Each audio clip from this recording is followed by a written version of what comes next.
everyone, I am Dr. Affy. I am a chiropractor in my third year of practice and I am currently 27 weeks pregnant. Honestly, being a chiropractic student and knowing that I wanted to own my business, I was always a little bit scared of what pregnancy would bring, how that would look, and how my business would thrive with me gone. So this video is all about how I have learned to transition, how I've learned to adjust differently, and what the heck I'm doing on maternity leave. And I hope that this helps one of you guys out there one day if you're thinking of getting pregnant or you currently are pregnant and you're a chiropractor. So my business is actually in Whittier, California, and it's inside of a CrossFit gym, which is awesome. I have the top loft. And I also get to wear athletic gear to work, which is amazing for this growing belly. Before getting pregnant, I was super active. I would work out, do CrossFit, the Peloton, you name it. I was doing it like 5 to 6 days a week. Very, very active. However, the chiropractic profession is such a hands-on, physically demanding profession that I really had to slow down. I kept working out, but it changed a lot because when you get pregnant, I didn't realize how tired I would be at the end of the day, being on my feet all day, working on patients, moving with them, and then getting my own workout in. So my number one tip is listen to your body. If you are really wiped out that day, call it a wash. You don't have to push yourself to get that super hard workout in. Walking is great, yoga is great, sometimes just breathing and stretching is also great. Okay, Kairos, let's talk about your adjusting. So as the belly got bigger, I had to kind of adjust how I was adjusting my patients. One, I don't want to smash baby girl, and two, it's just not comfortable for me. So let me just show you a few things that I changed. The cervicals were always really easy. Make sure you get a good stool. Sometimes I kick the stool aside and I like to just kind of squat it out, right? Whatever you feel is necessary. Cervicals were always great. I do that the same pregnant or not pregnant.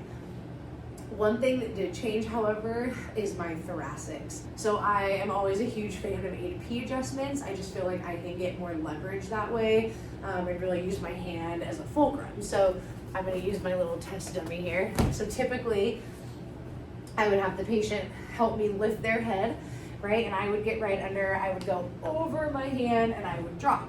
Okay, well now baby's there. So a few different things. One, if my patient's small enough and I feel comfortable, usually for my smaller females, instead of lifting their head, because that's a lot of pressure on me, I have them now just roll towards me. I'll get right under them and then I drop with my chest versus my xiphoid process area. So I bring my chest to them. So instead of being so far over with my belly, I clamp their elbows down with my chest and I drop that way so my belly doesn't come in contact. And then the obvious way is to flip them over prone and just to do a P to A adjustment. That's super helpful as well. In my second trimester, to get a lumbar or a sacral adjustment, I was still sidelining them and I was doing just kind of like a long lever kick. That was really helpful, but as I'm gearing up for my third trimester, again, it depends on the patient's size. If they're small enough and I feel comfortable to balance on one leg, I will, but I use the crap out of this drop piece, you guys. So if you're pregnant, make sure you have a drop table, right? Because that lifts, I can give pressure. I can even do my thoracics on here, lumbars, the sacral area, and it's way less pressure for me to press down than for me to balance and kick and do a long lever. The other thing is going to be an activator. So I generally am not huge on using the activator. However, sometimes if it's a really large patient and I can't get my arm around them anymore to do an A to P, or I can't generate enough force to do a P to A, I will use either my drop piece or the activator. At the end of the day, we're we're creating mobility and we're trying to calm down their nervous system. So creating any type of movement in that area will be beneficial. Now, I also prescribe a lot of corrective exercises in this office, and it used to be really, really easy to plop down on the floor and show them, and it's not so much anymore. So I've really had to work on my vocal cueing and make sure that I can demonstrate a movement like verbally to them. If I can get down, I still will. Sometimes the positions are just not as easy. So I'll either demo with no weight or just kind of verbalize what they will be doing and correct them as they go. And then the last thing is maternity leave and what I'm gonna do. So I personally decided to hire a sub to come in for me. This chiropractor in particular is a new grad. So I am having them come in. I'm gonna train them for 2 months, make sure that there is a good connection that's going, make sure that this chiropractor understands my thought process, make sure that I feel really comfortable to leave them with my patients, and then my patients feel comfortable with the chiro.